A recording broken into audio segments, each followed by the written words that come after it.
Okay, bismillahirrahmanirrahim. Assalamualaikum warahmatullahi taala wabarakatuh.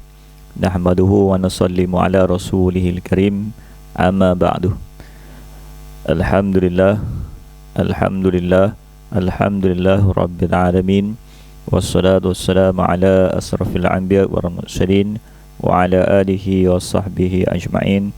Rabbi israh li sadri wa yassir li amri wahlul 'uqdatam min lisani yafqahu qawli. Jadi alhamdulillah, pertama sekali kita panjatkan kesyukuran kita ke hadrat Allah Subhanahu wa taala kerana taufik dan hidayah Allah. Allah Subhanahu wa taala memperpanjangkan usia kita pada saat dan ketika ini, dan pemanjangan ini Allah Subhanahu wa taala takdirkan kita masih dalam keadaan beriman kepada Allah Subhanahu wa taala. Yang kedua, kita syukur ke hadrat Allah Subhanahu wa taala kerana taufik dan hidayah Allah. Allah Subhanahu wa taala himpunkan kita pada pagi ini dalam satu majlis ilmu, majlis tausiyah, majlis zikrullah. Walaupun kita tidak bersemuka, hanya sekadar berada di atas talian, namun begitu mudah-mudahan kita mendapat manfaat yang besar di sisi Allah Subhanahu wa taala. Okey, dengan keadaan kita menjaga adab majlis ilmu, walaupun kita berada dalam ruang dan juga suasana secara atas talian saja. Jadi alhamdulillah, syukur kita ke hadrat Allah Subhanahu wa taala kerana kita dapat bersama-sama lagi buat kesekian kalinya, iaitu kali yang kedua ataupun hari kedua bagi kuliah khas kepada bakal facilitator Admedic yang telah kita langsungkan semalam. Hari ini masuk bahagian yang kedua. Mudah-mudahan kita dapat berprogram dengan baik, talian internet yang baik, mudah-mudahannya buat pada hari ini, dengan harapan kita lebih baik daripada semalam lah, ya. Jadi saya sebelum mulakan ini, saya ambil masa sepintas lalu ataupun di peringkat awal ini untuk kita merenung kembali beberapa perkara yang telah kita usahakan selama ini dan yang akan kita usahakan seterusnya, dan juga perkara-perkara yang tertentu yang mungkin penting untuk kita diingatkan kembali agar kita sentiasa berada dalam naungan bimbingan hidayah dan taufik daripada Allah Subhanahu wa taala. Ini sebagaimana yang kita maklum bahawa kita kena faham bahawa kehidupan yang sedang kita lalui pada hari ini ialah satu proses yang perlu kita lalu. Tidak boleh tidak, dalam keadaan apa sekalipun, sama ada dalam keadaan kesenangan maupun kesulitan, sama ada dalam keadaan kita bersedia ataupun tidak bersedia, yang penting kita akan terus masa akan terus bergerak, masa demi masa, berterusan tanpa berhenti. Namun begitu, pengisian masa itu sangat penting. Setiap detik yang berlalu tidak akan berulang kembali, dia akan terus berjalan, dan bertambahnya masa itu menggambarkan semakin hampirnya kita kepada titik pengakhiran kehidupan kita di dunia yang sementara ini, dan berpindahlah kita kepada kehidupan yang sebenar, kehidupan yang realiti, yang bukan lagi ada penghujungnya, kehidupan yang abadi dan abadi sehinggalah selama-lamanya. Dan kehidupan di sana itu memerlukan usaha terhadap detik dan masa yang ada sekarang ini. Okay? Biasanya kita faham bahawa kalau untuk kegunaan besok, kita kena usaha besok, dan kita boleh juga usaha hari ini. Okay? Jadi kita ada dua pilihan, sama ada nak usaha hari ini ataupun nak usaha besok. Jadi kita masih boleh bertangguh. Tapi dalam bab akhirat dia berbeza. Akhirat ini usahanya tidak ada langsung usaha. Tak ada langsung usaha, melainkan mengutip hasil saja. Dan di akhirat tidak ada pembetulan, tidak ada correction. Yang ada hanyalah penerimaan sahaja.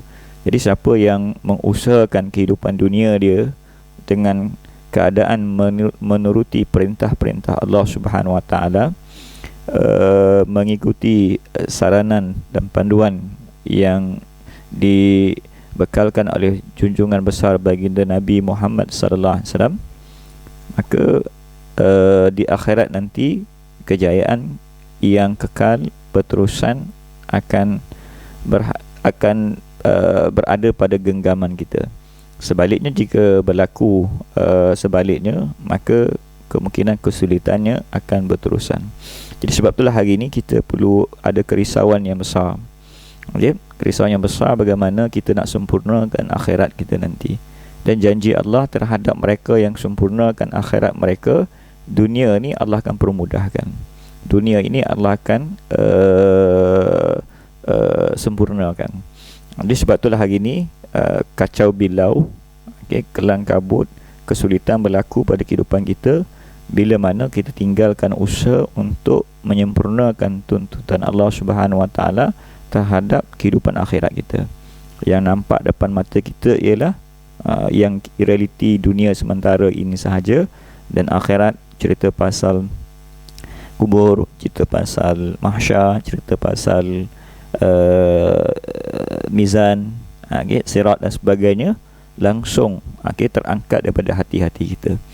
Jadi sebab itulah salah satu tujuan kita berprogram, melalui program-program yang kita rancang, malah yang sedang kita usahakan ini dalam program Malaysia Sihat ini pun sama juga ialah programnya untuk membawa hati-hati manusia kembali ingat akan akhirat dan berusaha untuk menyempurnakan kerja-kerja di atas dunia ini bagi menyempurnakan kehidupan kita di akhirat.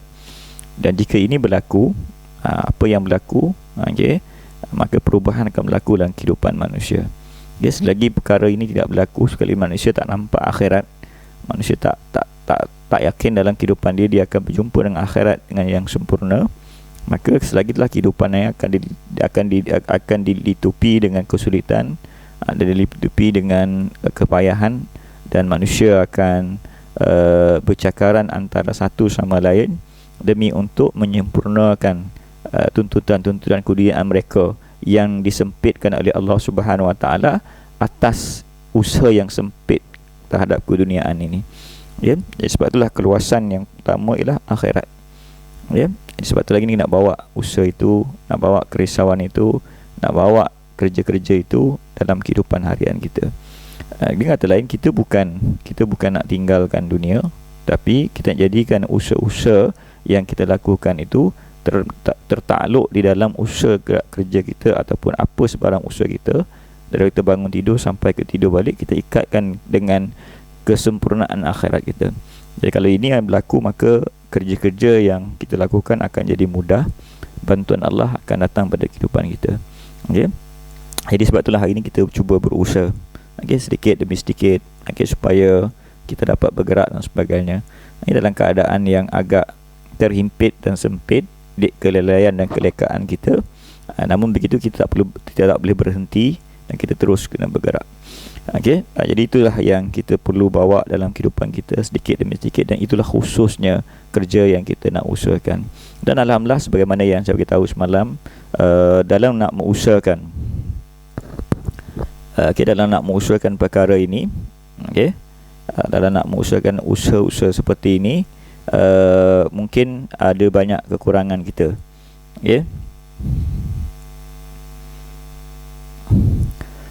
Banyak kekurangan kita disebabkan oleh kelemahan kita sendiri. Maka kita mulakan dengan sebaik mungkin, dengan sedikit-sedikit, dengan perlahan-lahan, supaya usaha ini dapat dibangunkan dengan sempurna dan akhirnya mendapat manfaat yang besar daripada keseluruhan daripada usaha-usaha yang kita buat ini. Jadi sebab itulah kita dari masa ke semasa kena duduk mengimbangi segala gerak kerja kita supaya kita berada atas landasan yang betul, atas cara yang betul, kaedah yang betul. Dan sebagaimana saya katakan sebelum ini, apabila kita nak buat satu gerak kerja, yang kita nak buat, yang kita fokuskan, kita narrow down, kita kecilkan, kita letakkan sempadan atas gerak kerja kita ni. Kerana apa? Kerana beberapa faktor tertentu lah ada kelemahan kita. Sebab tu kita sebab masa ini kita pilih satu medan dalam gerak kerja kita, iaitu medan perubatan. Macam saya cakap semalam lah, orang lain boleh memilih medan lain atas keupayaan dan kemahiran yang mereka ada. Namun kita memilih medan perubatan ini supaya apa? Supaya kita dapat fokus dalam gerak kerja kita. Dan uniknya apabila kita menyentuh soal perubatan, kita tidak menyentuh pasal sebagaimana definisi ataupun takrifan sihat sebagaimana yang ada dalam dunia perubatan biasa. Sebab definisi sihat kita meliputi semua aspek kehidupan itu sendiri. Bukan setakat sihat dari segi fizikal, malah sihat daripada keseluruhan kehidupan, melibatkan jiwa, emosi, minda, dan fizikal tubuh kita itu sendiri. Jadi saya rasa inilah bidang yang luas cakupan medannya, berbanding dengan ruang-ruang yang lain. Jadi sebab itulah saya menyeru kepada anda, kepada semua, supaya melihat medan ini dalam skop yang lebih luas. Walaupun mungkin rakan-rakan kita yang lain memilih medan yang lain, namun begitu kita memilih medan ini, medan dalam dunia perubatan, untuk melakukan satu edukasi ataupun pendidikan khas kepada masyarakat supaya mereka dapat mengimbangi kehidupan mereka. Jadi insya-Allah supaya kita nampak benda ini dalam konteks yang besar, dan dalam usaha yang lebih besar untuk kita bergerak. Jadi alhamdulillah semalam kita dah sentuh tentang OL Admedic, berkaitan dengan learning activity, bermula dengan paparan awalnya berkaitan dengan paparan utamanya berkaitan dengan perjuangan mengembalikan sebuah ketamadunan. Saya dah syarahkan semalam. Saya harap anda dapat faham dan memahami apa maksud dan kandungan terhadap catatan yang saya nukilkan dalam catatan perjuangan mengembalikan sebuah ketamadunan silam itu. Kemudian kita tengok pula kepada kita punya learning outcome ataupun kita jangkaan hasil daripada pembelajaran ini semalam. Lepas tu kita pergi kepada pembelajaran ataupun aktiviti pembelajaran ataupun learning activity. Kita sentuh tentang aktiviti pembelajaran 1, program Malaysia Sihat, aktiviti pembelajaran 2 secara ringkasnya. Lepas tu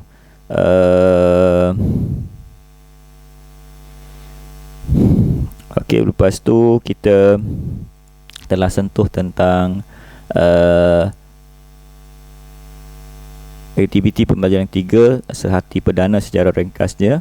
Dan hari ini kita nak sambung, nak sambung kepada aktiviti pembelajaran yang keempat, iaitu model gaya hidup sihat insaniah. Jadi bagi saya inilah core ataupun kandungan utama yang ada dalam sehati perdana ini. Jadi sebab tu hari ini kalau boleh kita dapat habiskan learning activity yang keempat ini, dan dengan kemungkinan syarah yang berterusan agar kita dapat memahami apa yang patut kita sampaikan ataupun kita kongsikan dengan masyarakat awam di luar sana. Dan lebih-lebih lagi kita yang perlu fahamkan betul-betul bahawa kita akan ada kekuatan untuk menyampaikan. Jadi kita terus kepada aktiviti yang ataupun topik yang pertama, iaitu pengenalan kepada model gaya hidup sihat insaniah atau ringkasnya GHSI. Jadi sebagaimana yang kita maklum semua bahawa model gaya hidup sihat ini berasaskan kepada kajian lapangan ataupun dapatan data terhadap 4,382 orang responden, yang mereka ini terdiri daripada pesakit-pesakit, juga orang awam atau responden awam yang datang mendapat perkhidmatan di tempat saya suatu ketika dululah, sekitar tahun 2006 hingga ke 2010 yang saya himpunkan. Okey, yang saya himpunkan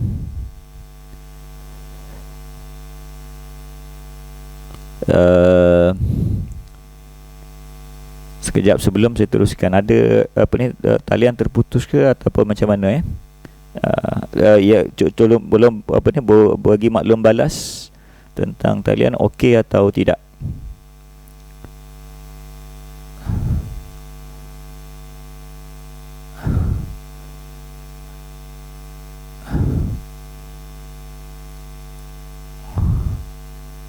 Okey, jelas yang lain semua jelas tak ada masalah Okey, kalau tak ada masalah kita teruskan. Okey.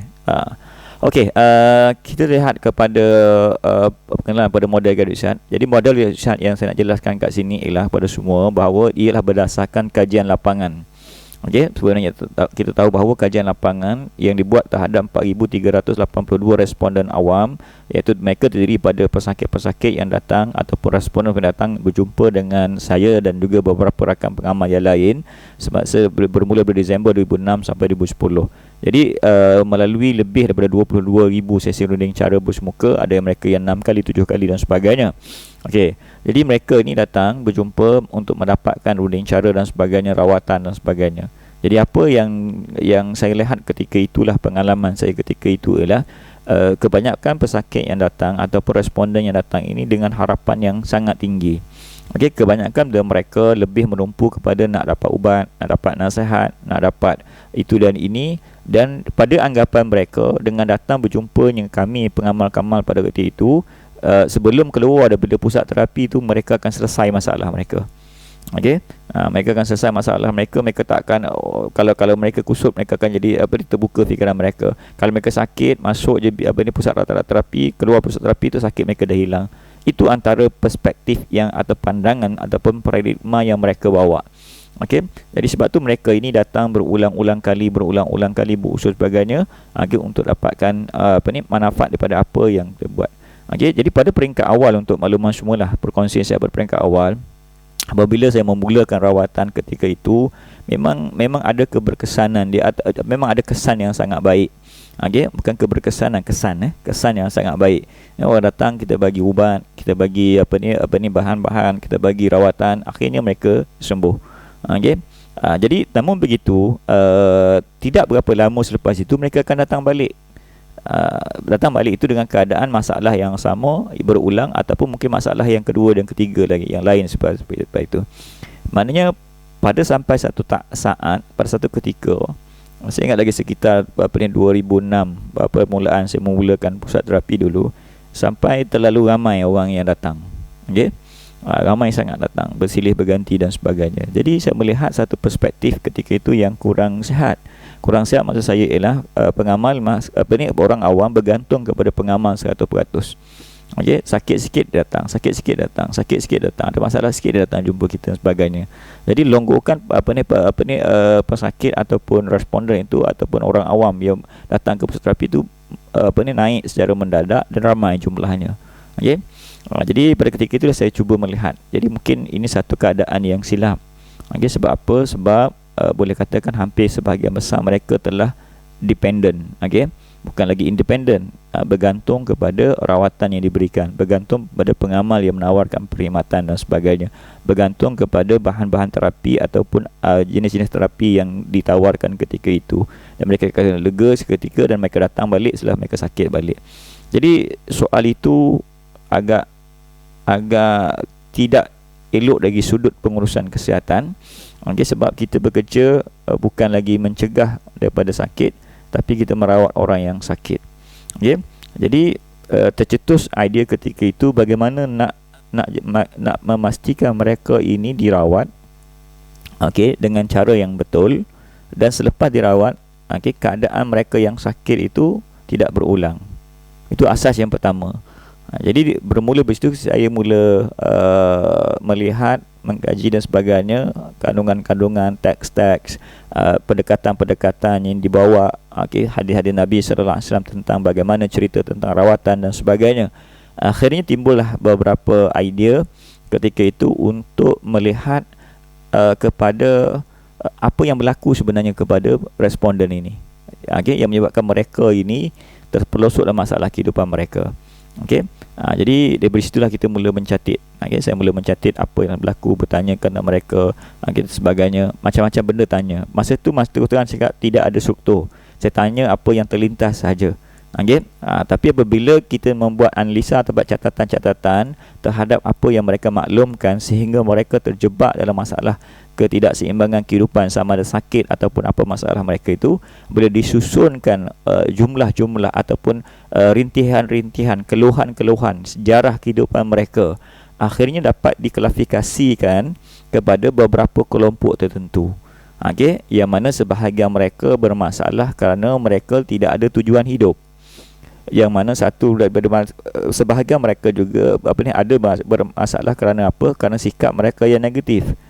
Sebahagian mereka juga apabila kita melihatkan menyusuri ataupun bertanya pada mereka, menyelidiki keadaan hidup mereka sebelum itu, yang mana kita dapati bahawa masalah mereka berpunca daripada penjagaan makanan mereka yang tidak betul. Mereka melindah patah, membujur lalu dan sebagainya. Sebahagian pula melibatkan disiplin harian mereka, kerja harian mereka, rutin harian mereka yang tak betul. Jadi apabila kita klasifikasikan itu, dapatlah satu trend di mana ada 3-4 perkara, 3-4 kelompok perkara yang menyebabkan mereka tidak seimbang hidup mereka. Okey. Jadi itulah timbulnya tentang tujuan hidup yang tidak jelas, sikap yang negatif, pemakanan yang tidak seimbang, disiplin harian ataupun rutin harian yang salah. Ini kita dapat kategorikan. Dan sedikitnya pula, amat sedikit pada waktu itu kita temui bahawa mereka yang ada juga tapi tak banyak, mereka yang mengambil rawatan yang salah. Tak banyak. Sebahagian mereka tu dah ambil rawatan yang betul, dah pergi hospital, dah jumpa medical doktor, dah apa dah. Ada sebahagiannya pergi ke tempat-tempat yang tidak betul, tapi sebahagian besarnya dah betul, dah belaka. Jadi daripada situlah kita dapat gambaran bahawa yang menyumbang kepada sakit mereka ini ialah perkara tersebut tadi tu. Dan kalau perkara tersebut tadi tu kita boleh perbaiki, tambah baikkan konsep mereka supaya mereka betulkan perkara itu, maka saya percaya dan yakin kualiti hidup mereka akan bertambah. Daripada himpunan itulah ditengok saya sebagai penyelidik ketika itu, sebagai pengamal dan cuba berfikir macam mana nak cari penyelesaian dia. Maka tengokkan dalam gambaran, dari seperti itulah timbulnya idea untuk melihat perspektif yang dibawa oleh Islam sebagai penyelesaiannya. Islam sebagai penyelesaian kepada apa yang dibawa oleh Islam. Jadi daripada sinilah timbulnya melihat balik konteks struktur Islam itu sendiri. Bila kita membalik pada struktur Islam itu sendiri, kita akan dapati daripada 3 perkara asas dalam struktur Islam ini. Iaitu iman, Islam dan ihsan. 3 benda ini. Jadi daripada 3 benda ini, kalau kita tengok balik daripada perkara-perkara yang mereka hadapi itu, bermakna sebenarnya apa yang masalah yang mereka telah lalui itu dari segi tujuan hidup yang tidak betul, dari segi sikap yang negatif, pemakanan yang tidak betul, rutin harian tak betul tu, sebenarnya solusinya, penyelesaiannya dah ada dalam 3 kerangka Islam tadi. Dan konteks iman, Islam dan ihsan tadi tu dah ada. Tapi bila mereka keluar ada boundary itu, akhirnya mereka terpelosok dalam masalah. Jadi dari situlah timbulnya idea macam mana nak terjemahkan kerangka iman, Islam dan ihsan ini kepada masyarakat awam yang saya tengok ketika itu sudah tidak melalui proses pendidikan yang formal dalam memahami 3 kerangka Islam utama tadi tu. Iman, Islam dan ihsan tadi tu. Tak ada dah. Manusia dah mula sibuk, sebab ini bermula sekitar tahun 2000 ni dah masuk 2006, dah masuk millennium, zaman IT dah bermula. Manusia sangat sibuk dengan kerja, keluar pagi balik malam, ibu bapa pula selalu memotivasikan anak dengan mengatakan, kamu belajar betul-betul, kamu pergi sekolah, kamu dapat nombor 1, kau nampak kursus cemerlang, kau dapat masuk universiti. Lepas masuk universiti nanti kamu lulus dengan cemerlang, dah lulus cemerlang kamu akan balik dapat kerja gaji besar. Dah gaji besar kau beli rumah, dah besar kau gaji besar beli kereta yang bagus-bagus, maka kau akan dapat pangkat yang besar-besar. Ini semua maknanya kehidupan tentang membicarakan tentang iman, Islam dan ihsan itu sudah tidak menjadi lagi satu benda yang utama, melainkan perbualan-perbualan ketika itu, perbincangan-perbincangan, perdebatan ketika itu menjurus kepada apa? Kepada teknologi, menjurus kepada apa? Kepada pendidikan yang bersifat keduniaan. Okey, kalau dari segi kerja, dari segi perniagaan pula, semuanya jadi jutawan dan sebagainya. Okey, ketika itu banyak pelaburan-pelaburan yang sebab orang semua mengejar kekayaan keduniaan ketika itu. Jadi apabila kita melihat perspektif itu, maknanya kita macam mana kita nak kembalikan balik masyarakat ini kepada basic, benda basic. Kalau kita nak suruh mereka ni pergi duduk kat madrasah balik, masuk kat madrasah. Okey, kalau yang anak-anak boleh lah. Tapi yang kalau dah dewasa, yang 30 tahun, 40 tahun, malah ada yang 60 tahun dah, macam mana nak buat? Macam cara nak bawa pendekatan itu pada mereka? Okey, kalau apa itu, jadi sebab itulah dari situlah timbulnya idea untuk menyelidiki balik konsep 3 kerangka tadi, iman, Islam dan ihsan tadi. Bila kita keluarkan dia punya ciri-ciri dia, okey, khususnya kalau kita keluarkan ciri ciri kepada khulasah kepada keimanan, rukun iman itu sendiri, okey, 6 rukun iman itu sendiri menceritakan tentang apa? Menceritakan tentang supaya hati kita takluk pada akhirat. Okey, itu khususiah dia, supaya hati kita, bahawa kita ingat bahawa dunia ni sementara, akhirat yang kekal abadi. Itu ciri ataupun kelompok yang ada dalam rukun iman itu sendiri. 6 rukun iman itu mencirikan bahawa dunia sementara, akhirat yang kekal abadi. Allah takdirkan campak kita kat dunia ni ialah satu kejabatan, nak pergi mana? Nak pergi akhirat. Itu cerita dia maknanya tu. Okey. Dan bila kita lihat pada ciri-ciri itu, pada ciri-ciri yang ada pula, okey, dari segi sudut hikmahnya di sebalik rukun Islam tu pula, 5 rukun Islam pula menceritakan ialah the way of life. Okey, cara hidup kita. Macam mana kita nak hidup dalam keadaan kehidupan sekarang ini? 1, 2, 3, 4, step by step, ataupun dikatakan sebagai manual prosedurnya, untuk kita hidup ni. Pertama nak buat apa, kedua nak buat apa, 3 nak buat apa, 4 nak buat apa, 5 apa, secara konseptualnya. Okay? Supaya kita boleh mengambil iktibar daripada perkara itu. Di situ timbulnya konsep syahadah. Di sini konsep yang melibatkan motivasi, kebergantungan yang mutlak pada Allah. Okay? Timbulnya konsep solat, makna pembentukan akhlak, disiplin diri yang begitu rapi, kita tersusun hidupnya. Sebab tu solat itu ditentukan waktunya. Dan pelaksanaannya terlalu rigid maknanya sangat berdisiplin, bermula dengan takbir dan berakhir dengan salam. Dalamnya tak boleh buat apa-apa melainkan itu sahaja. Begitu juga apabila kita melihat pada konsep atau ciri yang dikatakan tentang tentang puasa itu. Maknanya dia bukan satu benda biasa. Dia bukan sahaja sekadar berlapar semata-mata dan akhirnya bertempoh tertentu dan kita makan balik. Tidak.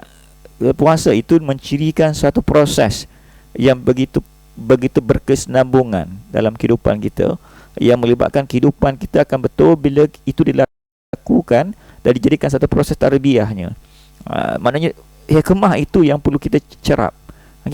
Bukan semata-mata amalan itu sendiri, bukan semata puasa, ritual puasa itu saja.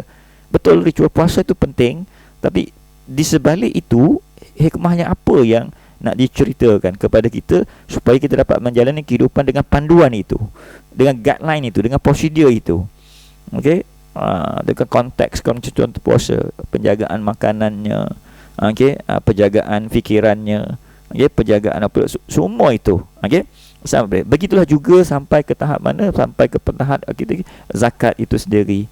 Okey. Begitulah juga sampai prinsip haji itu sendiri ataupun konsep itu sendiri nak dihuraikan apa itu. Okey, jadi bagi mereka yang ada peluang untuk berada di madrasah, pondok-pondok suatu ketika dulu, para guru-guru kami menceritakan konsep ini secara amali. Okey, amali di sini bukan amalinya konteks amalinya 13 rukun solat itu. Bukannya solat sah batal. Itu memang kami belajar, kami diceritakan di madrasah perkara-perkara tersebut. Tapi guru-guru kami juga menceritakan, mengajar kepada kami melalui proses kehidupan di madrasah yang begitu lama. Okey, sebab masuk pondok dulu tak setahun, tak 2 tahun, tak 3 tahun, tak 4 tahun, tak 5 tahun. Malah kadang-kadang sampai puluhan tahun duduk di pondok. Jadi proses yang lama itu menceritakan di sebalik ritual ibadah itu saja, bukan benda-benda yang lain. menyebabkan mereka yang berada di pondok dalam tradisi ilmu yang berkesinambungan itu, mungkin barakah dari guru dan sebagainya, kita boleh faham konsep itu secara menyeluruh, sehingga terbitnya zahirnya dalam kehidupan kita bukan setakat semata-mata 5 rukun Islam itu sebagai ritual ibadah, tetapi menjadi prinsip, menjadi falsafah, menjadi prinsip, menjadi konsep dan menjadi amalan dalam kehidupan kita secara menyeluruh, daripada bangun tidur sampailah kita tidur, daftar dalam tidur kita. Okay? Bukan one off activity. Jadi namun hari ni orang nampak semua 5 rukun Islam itu sebagai one off activity. Okay? One off ni maknanya ibadah tu ibadah lah, kan? Tak ada kena-mengena dalam kehidupan yang lain. Syahadah tu syahadah lah. Asyhadu an la ilaha illallah wa asyhadu anna Muhammad Rasulullah. Selesai, tak ada apa-apa lah pada itu lah. Sedangkan di sebalik itu ada tuntutan yang sangat besar yang perlu kita sempurnakan, yang mencirikan bermula daripada kita beriman kepada Allah sampai ke akhir hayat kita. Ciri keimanan itu perlu dizahirkan dalam seluruh saat kehidupan itu. Ini seluruh detik kehidupan itu perlu zahir, bukan semasa melafazkan itu sahaja. Okay, bukan ketika itu sahaja. Begitulah juga solat 5 kali sehari semalam dilaksanakan itu bukan semata-mata menceritakan beberapa minit ketika dalam solat itu. Jadi masalahnya sekarang ialah orang memikirkan 5 minit, 3 minit, 4 minit, ataupun mungkin sampai panjang sikit 15 minit ketika dalam solat itu saja. Habis saja, salam saja, selesailah urusan solat, dah tak ada kena-mengena lagi dengan apa-apa kehidupan kita. Jadi inilah pintu kerosakan yang ada. Sedangkan kami dulu diajar bahawa solat itu latihan. Yang sebenarnya cerita ialah selepas solat itu, apakah apa-apa yang dilafazkan dalam solat, apa-apa yang dipraktikkan dalam solat, apa yang dibuat dalam solat itu benar-benar boleh dizahirkan dalam kehidupan yang sebenar, ataupun hanya semata-mata dalam kelompok 5 minit, 10 minit solat itu saja.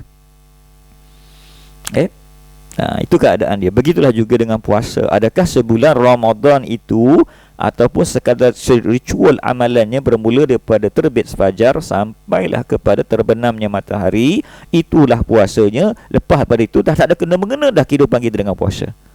Maka di situlah bermulanya kerosakan. Begitulah juga dengan zakat, hanya semata-mata mengira duit, jumlah tabungan yang ada, berapa yang ada, cukup haul dan nisabnya, keluar one off zakat 2.5% itu, dan akhirnya selesai urusan kita. Sebaliknya zakat itulah manifestasi proses yang mana dia adalah latihan yang sebenarnya di luar daripada zakat itu. Di situ di-extendkan, daripada zakat itu timbulnya konsep apa? Konsep sedekah, konsep apa? Konsep apa ni? Infak, konsep keperluan dan sebagainya.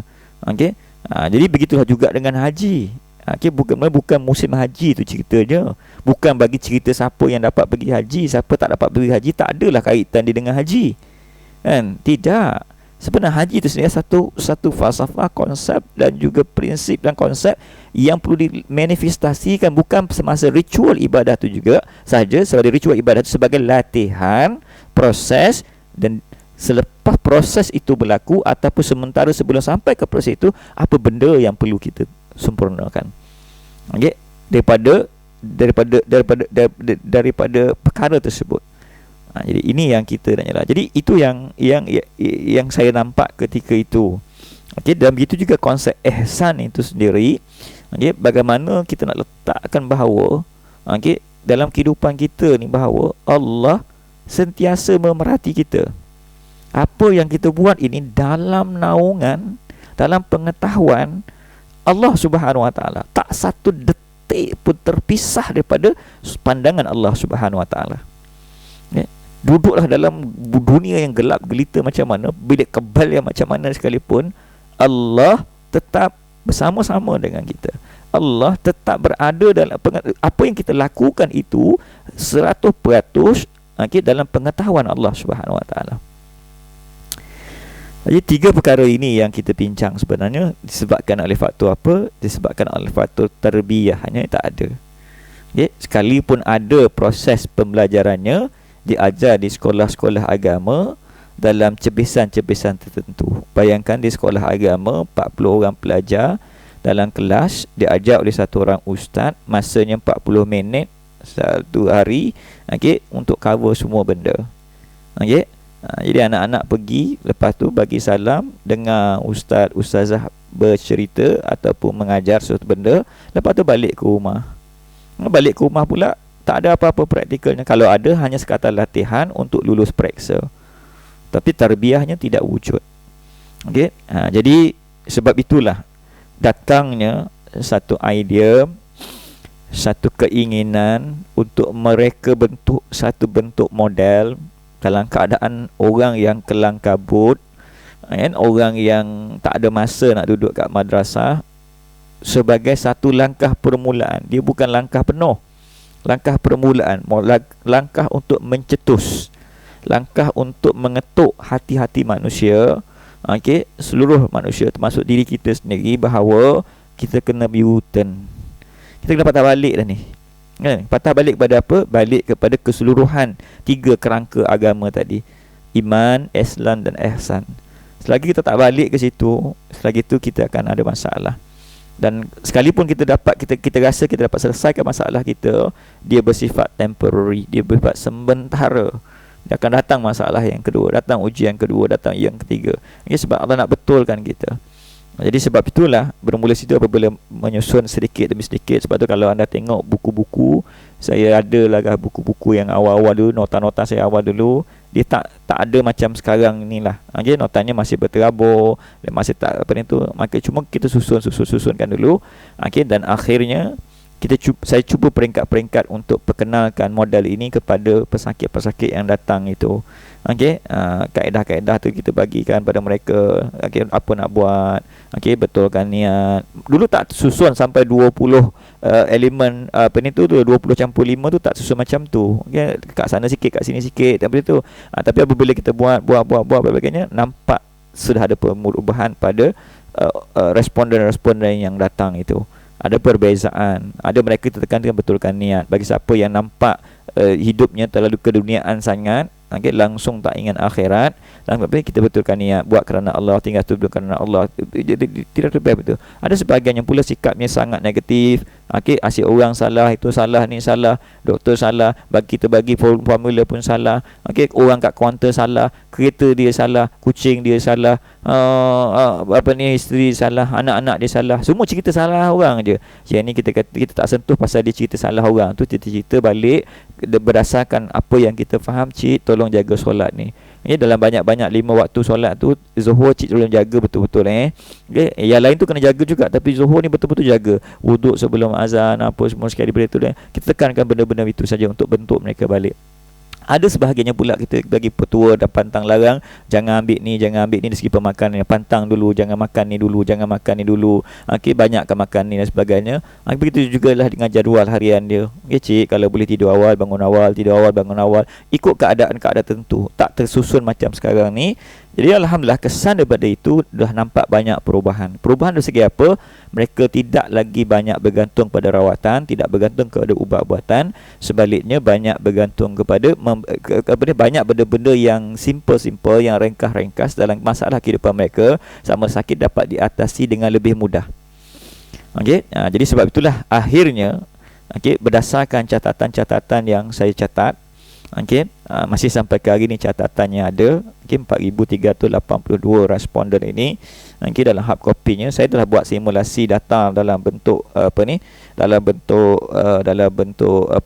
soft copy. Tapi saya cakaplah pada Ramadan 2012 yang lepas 1433, komputer saya itu dia curi selepas sembahyang tarawih. Dan sebagainya, dari data-data saya soft copy tu sudah tidak wujud lagi, yang tinggal hanya hard copy saja yang ada sekarang ini.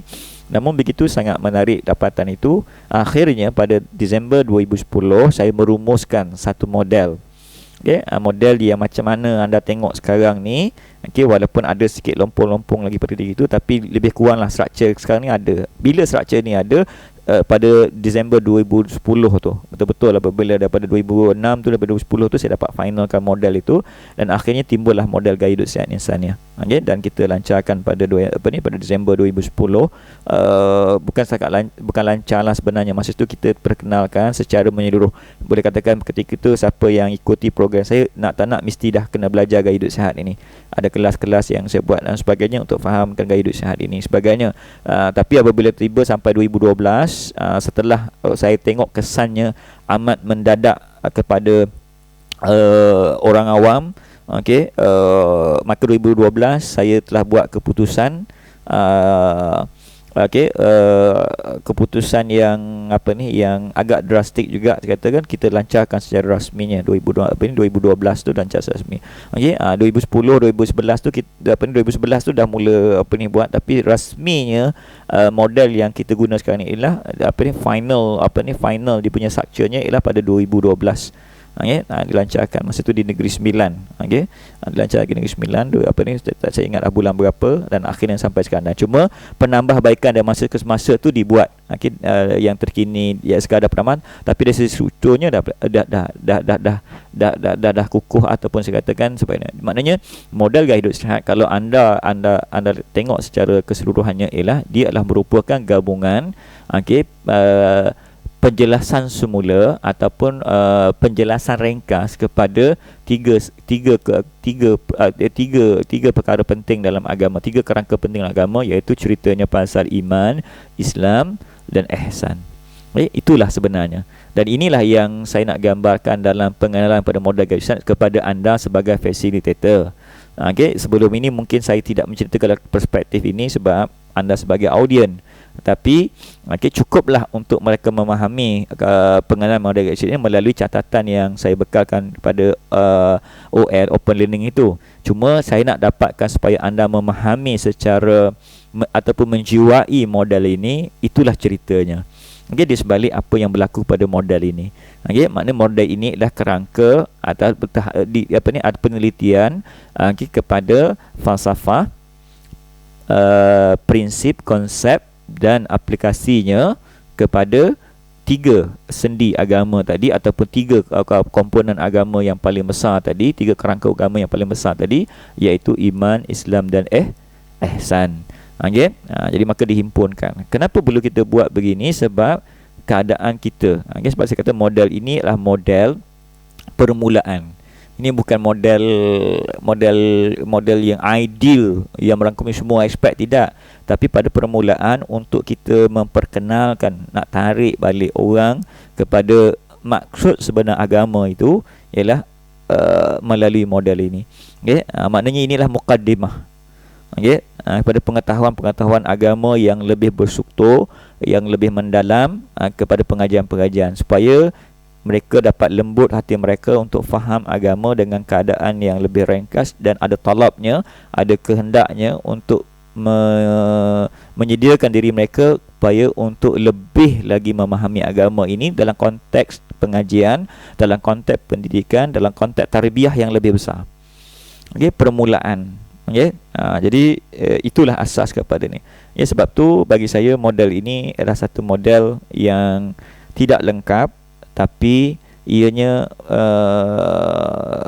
praktikal untuk kita mulakan sebagai model permulaan.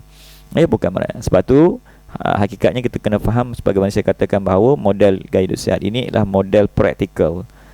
Model praktikal maknanya adalah model amalan. Model untuk diamalkan, model bukan untuk hafal 20 elemen. Dan apa yang ada di dalam keseluruhan model ini, bukanlah satu yang saya jelaskan adalah bukan satu model untuk dihafal, hafal tak.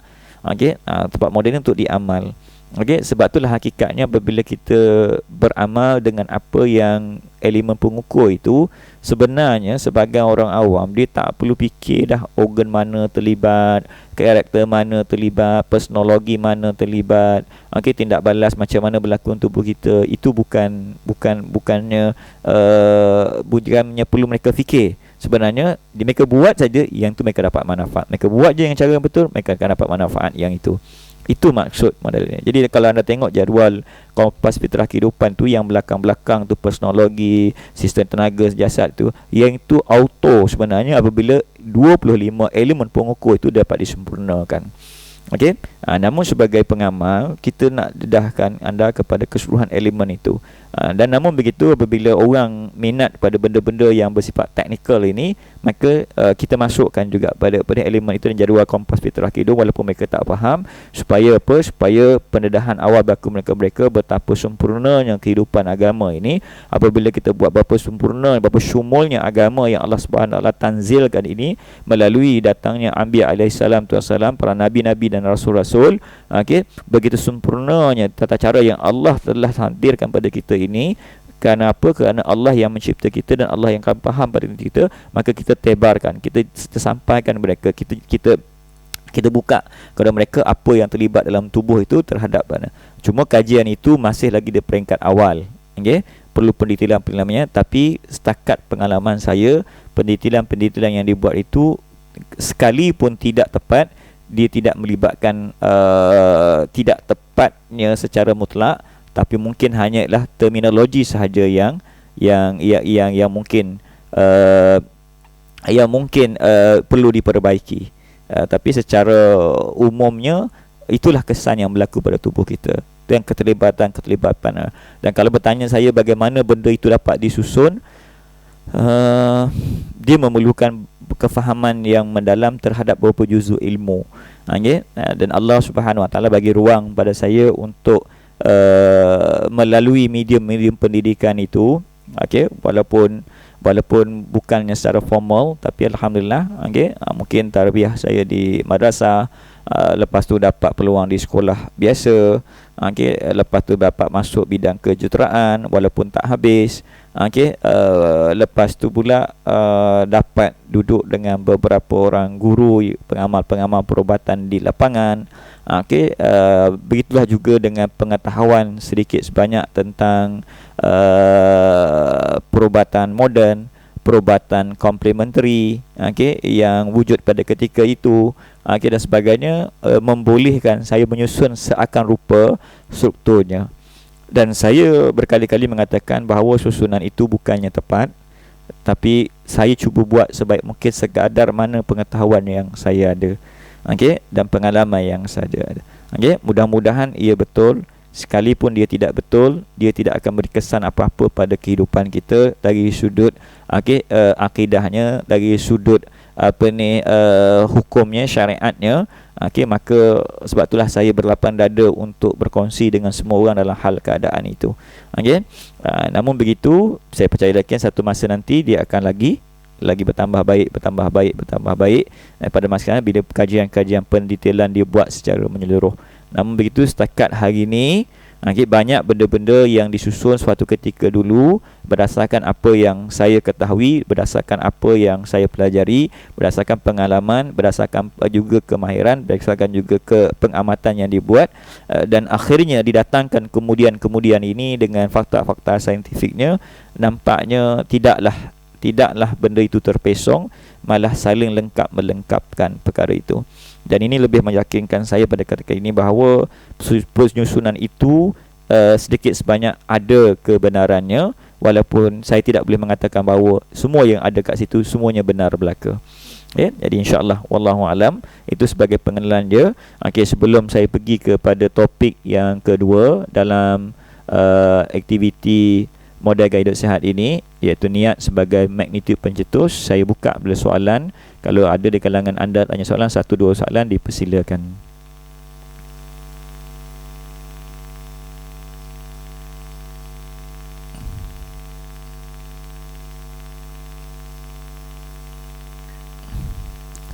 Okey, silakan soalan. Siapa nak ada soalan?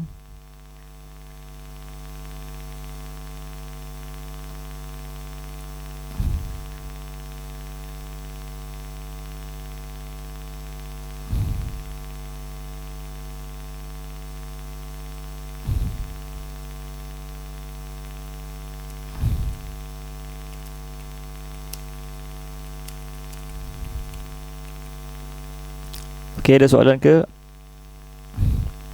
Saya tunggu soalan, 2 soalan untuk anda kemukakan soalan untuk saya jawab.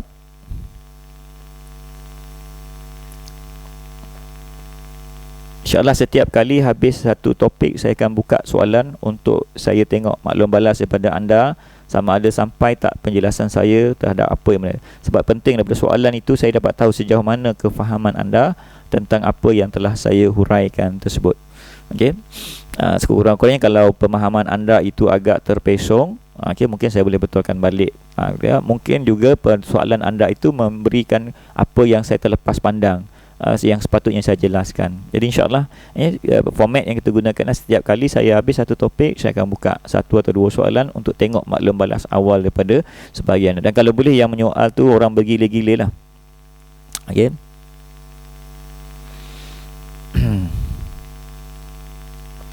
Okey, Dr. Wan, bagus soalan tu, satu soalan yang bagus. Dr. Wan tanya, nyatakan reference bagi model gaya hidup sihat ini. Okey, alhamdulillah Dr. Wan.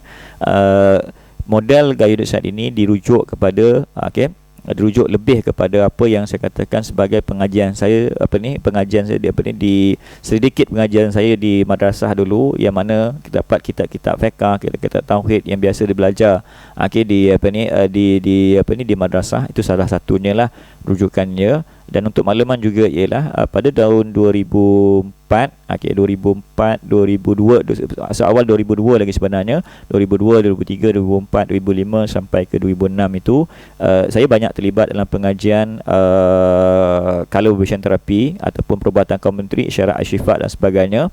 Dan dalam pengajian itu banyak menceritakan tentang teori warna, teori bunyi, teori cahaya, ilmu-ilmu fizik yang jarang dihuraikan melalui fizik pelajaran biasa, dan itu saya cuba gabung jalinkan juga. Dan juga pelajaran ilmu-ilmu fizik moden. Berbetulan saya memang orang yang sangat minat dalam bidang kejuruteraan. Jadi subjek fizik bagi saya itu satu subjek yang sangat saya saya tekuni.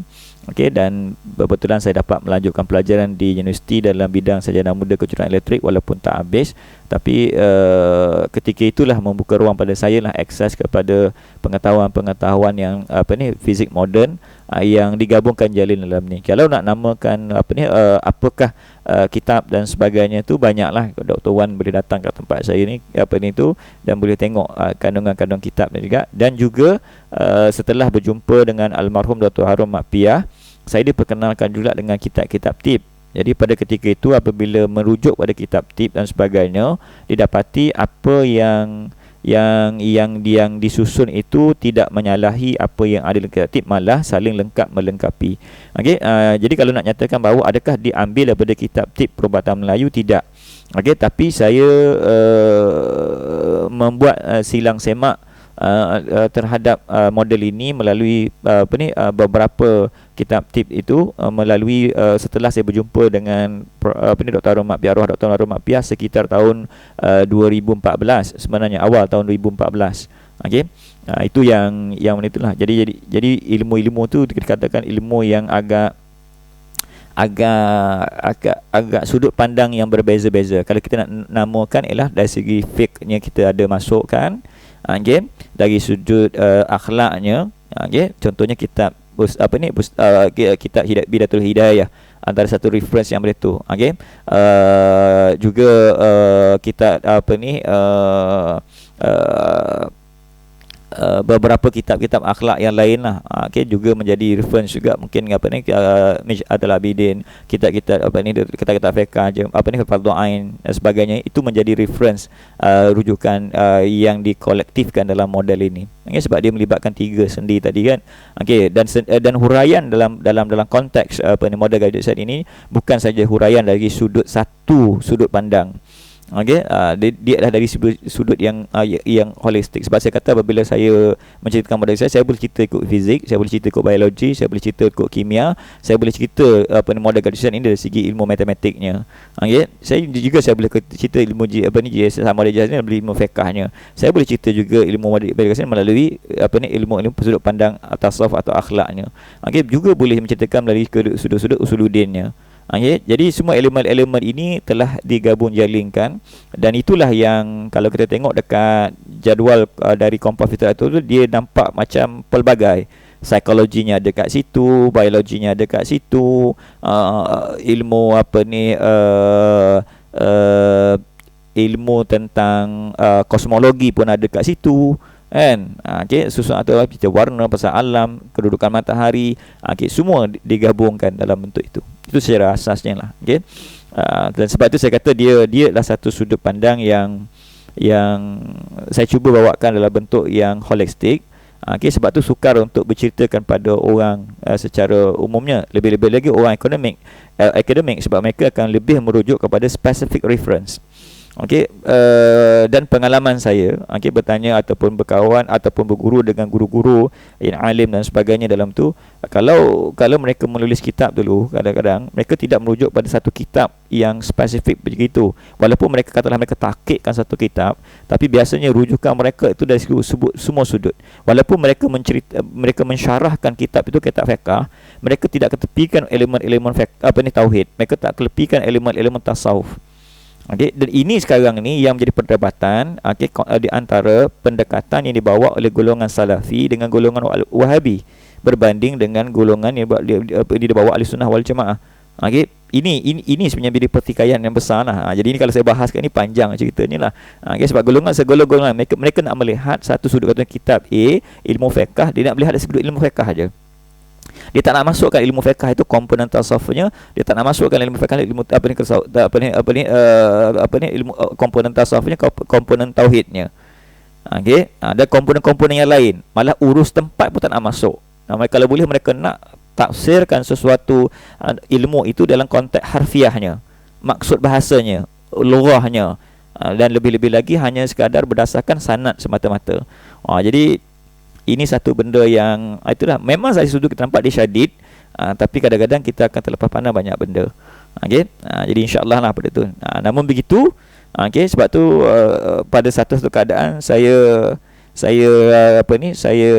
lebih fokus kepada bagaimana dia nak melaksanakannya. Okay, berbanding bagaimana memperbahaskan dia punya kontennya secara bersifat akademiknya dulu buat sebentar waktu ini. Okay.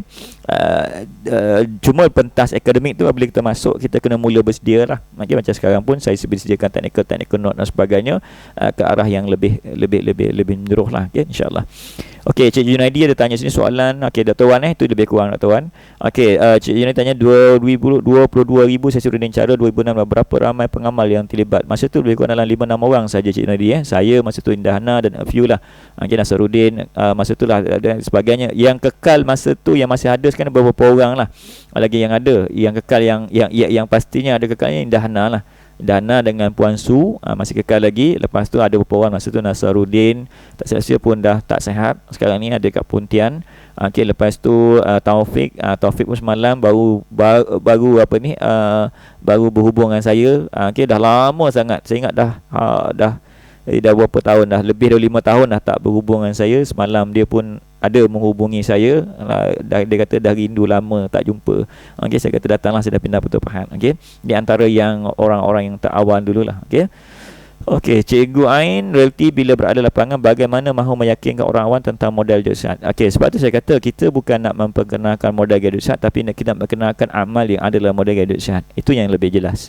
Okey, sebab tu kita jangan ketengahkan sangat model itu. Sebab tu bila saya pergi ke mana-mana pun, saya tidak menceritakan nama model jihad. Saya menceritakan tentang apa yang ada dalam model jihad. Okey, sebab apabila menceritakan model jihad ni, dia akan nampak macam satu ijtihad baru, benda baru. Jadi benda baru ni ramai orang tak boleh terima kan, sebab dia comfort zone dengan benda yang ada. Tapi amal-amal, perkara-perkara yang ada dalam dengan model jihad itu, benda yang dah biasa dah buat. Solat semua orang tahu. Okey, jaga makan semua orang tahu.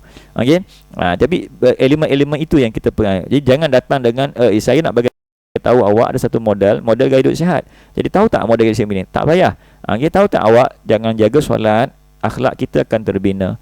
Allah bimbing kita untuk bentuk sabar. Allah bimbing kita untuk kita bentuk ikhlas.